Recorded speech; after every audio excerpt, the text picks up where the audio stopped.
నందికొట్కూరు మహిళ మర్డర్ కేసులో కీలక విషయాలు వెలుగులోకి వస్తున్నాయి. తన తండ్రిని చంపిందనే కారణంగానే 9 ఏళ్ల తర్వాత ఆయన కుమారుడు పగ తీర్చుకున్నాడు. కేసు నమోదు చేసిన పోలీసులు ముమ్మర దర్యాప్తు చేస్తున్నారు.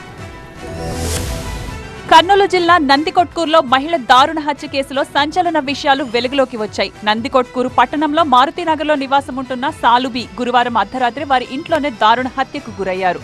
విషయం తెలుసుకున్న Atmakur DSP R Ramanji Nayak, Nandikotkur rural CI T Subrahmanyam సిబ్బంది ఘటనా స్థలానికి వెళ్లి పరిశీలించి వివరాలను సేకరించారు.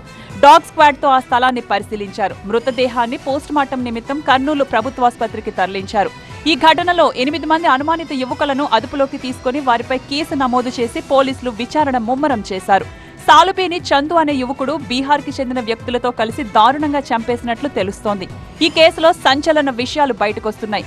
ఇంట్లో ఉన్న సాలుబీని నాటు తుపాకీతో చంపినట్లు పోస్టుమార్టం రిపోర్టులో బయటపడింది. సాలుబీ మృతదేహంలో నాటు తుపాకీ బుల్లెట్లను గుర్తించారు.